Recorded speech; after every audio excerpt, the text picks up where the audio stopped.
life kilang ada doana phantang kartong pa jiringlo kartong pini ata ba birta than bang phi nilimen kamiti mola rong hangpi tangti pini ata ba birta ang tonpen archupon itha tangti pini ata ba birta kila pon tikang ton pon iglo domi thangni kurwang thu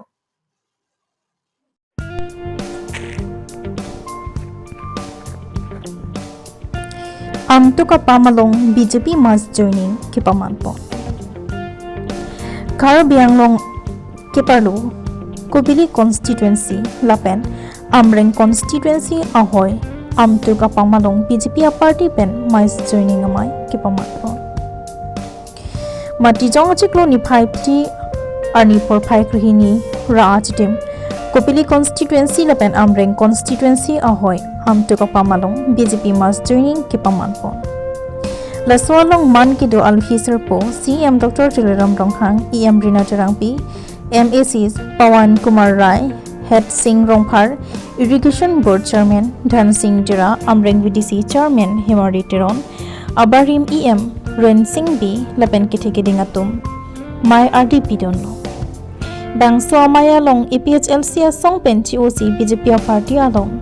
Kachipa Ogdun Sonsi Kivangji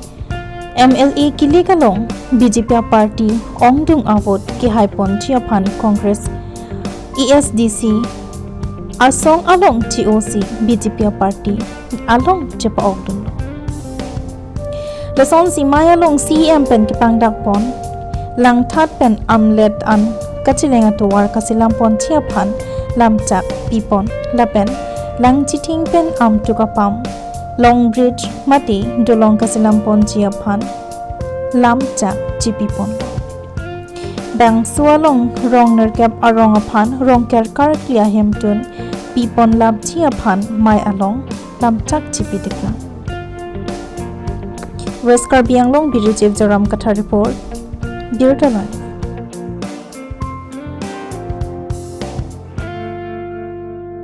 আমৰেং কনষ্টেঞ্চি আজিৰ পৰা এই বছৰৰ ভিতৰত 10 বাৰ joining কাৰ্যসূচী আছে আৰু সেই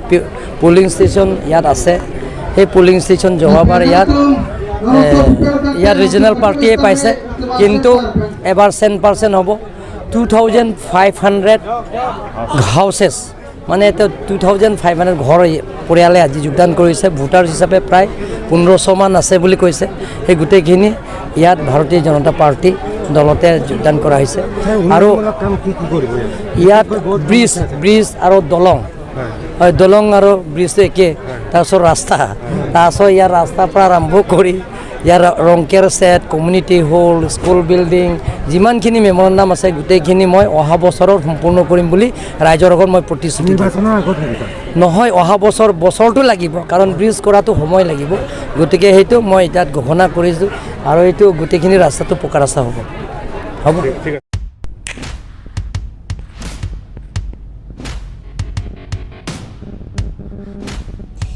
PGR kasi Chongchi Aphan Puthat Indefinite Hunger Strike kepada Ponchi Aphan Kepangdapo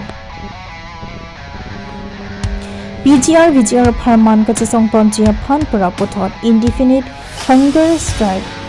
Keding Pon Besong Sinan Kevangji Mati Chongchi Klo ni Phai Trok Army Pen ni Jangkar Bianglong District Along Army Hotpon Tangro Pusi Sarsing England Pen Pachinipon West Karbianglong Bureau Chief Joram Katha Report Birtala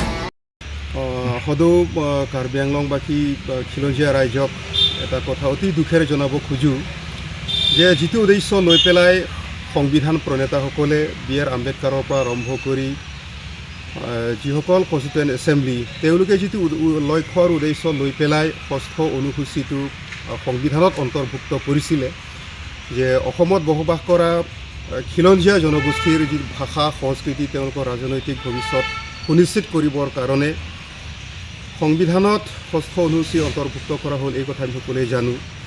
কিন্তু আজি আমি দেখিবলৈ পাইছোঁ কাৰ্বি আংলং ডিমা হাছাও তথা পশ্চিম কাৰ্বি আংলঙৰ লগতে যিসকল প্ৰকৃত খিলঞ্জীয়া তেওঁলোকৰ জাতীয় অস্তিত্বৰ প্ৰতি আজি ভয়ানক এটা সংকটে দেখা দিছে আমাৰ ৰাজনৈতিক ভৱিষ্যত আমাৰ অৰ্থনৈতিক ভৱিষ্যত আমাৰ ভাষা সংস্কৃতিৰ পৰা আৰম্ভ কৰি আমাৰ জাতীয় অস্তিত্ব সুৰক্ষিত কৰি ৰখাৰ প্ৰতি এটা ডাঙৰ ভাবুকি অহা আমি দেখিবলৈ পাইছোঁ। গতিকে এইটো সংক্ৰান্তত আমি দেখিবলৈ পাইছোঁ বিগত বছৰবিলাকত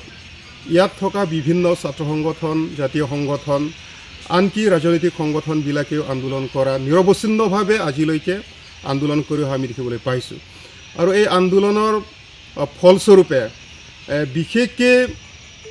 তীব্ৰৰ পৰা তীব্ৰতৰ কৰি তোলা আমি দেখিবলৈ পাইছোঁ। আৰু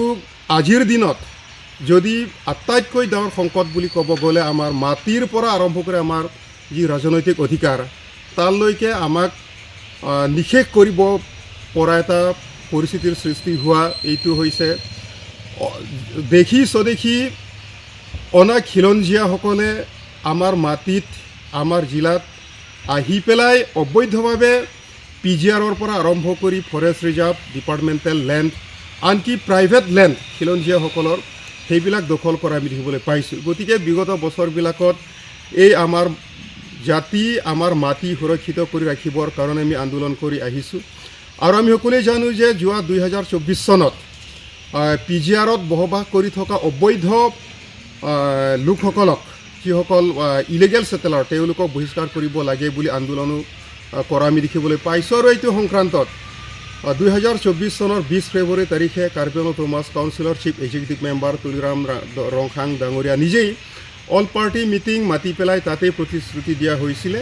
যে অতি সোনকালেই তথা এই 2 এদিনৰ ভিতৰত, তাৰমানে যোৱা বছৰ, যে PGRত বসবাস কৰি থকা অবৈধ বসবাসকাৰীসকলক উচ্ছেদ কৰা হ'ব বুলি তেওঁ ঘোষণা কৰিছিলে। কিন্তু আজিলৈকে সেই প্ৰতিশ্ৰুতি কিন্তু কাৰ্বি আংলং অটোনমাছ কাউন্সিলে তথা নিৰ্দিষ্ট কৰ্তৃপক্ষই কিন্তু পূৰণ কৰা আমি দেখিবলৈ পোৱা নাই। আজি 2 বছৰ পাৰ হ'বলৈ হৈছে। গতিকে এই কথা আমি গভীৰভাৱে পুনৰ অনুধাৱন কৰিছোঁ, আমি আলোচনা কৰিছোঁ কাৰ্বি আংলঙত থকা বিভিন্ন সামাজিক তথা জাতীয় সংগঠন আৰু কাৰ্বি আংলঙৰ খিলঞ্জীয়া ৰাইজৰ লগত যে এই ক্ষেত্ৰত কি কৰা যায়। গতিকে আলোচনাৰ মৰ্মে এইটো সিদ্ধান্তলৈ আমি উপনীত হৈছোঁ যে অতি সোনকালে তথা এই 2025 চনৰ ডিচেম্বৰ মাহৰ 6 তাৰিখৰ পৰা আমি PGRৰ পৰা আৰম্ভ কৰি ইয়াত আমাৰ মাটি, আমাৰ জাতিৰ ভৱিষ্যত সুৰক্ষিত কৰি ৰাখিবৰ কাৰণে আমি অনিৰ্দিষ্টকালীন এটা কৰ্তৃপক্ষৰ পৰা কোনো ধৰণৰ তেনেকুৱা নিৰ্দিষ্ট উত্তৰ নোপোৱালৈকে আমি অনশনত বহাৰ আমি সিদ্ধান্ত লৈছোঁ।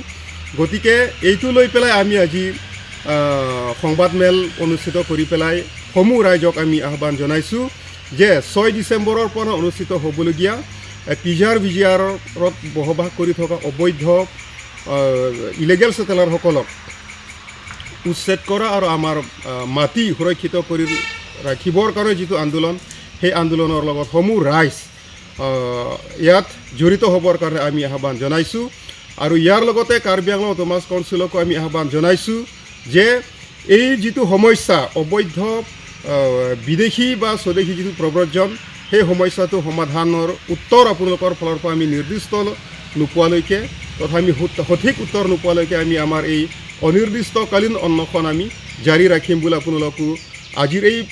সংবাদমেলৰ জৰিয়তে আপোনালোকক আমি জনাই থৈছোঁ। আৰু অসমৰ যিসকল জাতীয় সংগঠন,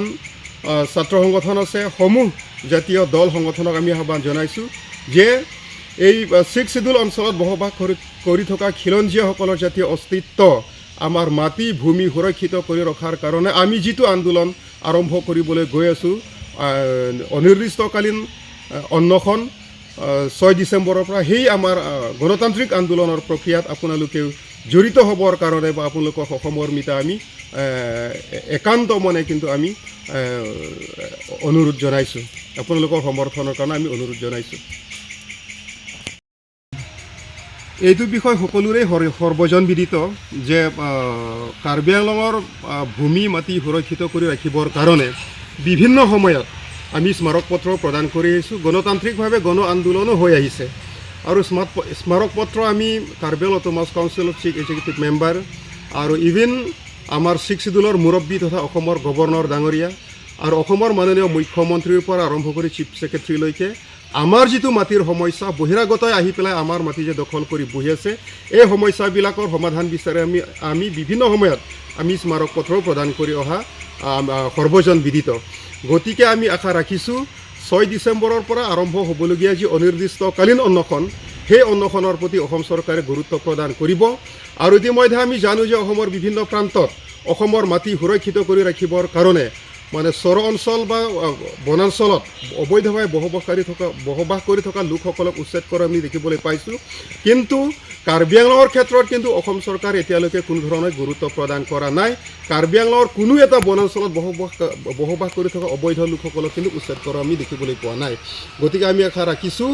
আমাৰো আন্দোলন সেই বেলেগ একো নহয় যে এই অবৈধ লোকসকল যিসকলে নেকি ভিজিআৰৰ পৰা আৰম্ভ কৰি ফৰেষ্ট এৰিয়াবিলাকত গভৰ্ণমেণ্ট লেণ্ডবিলাকত অবৈধভাৱে বসবাস কৰিছে তেওঁলোকক উচ্ছেদ কৰিবৰ কাৰণেহে আমি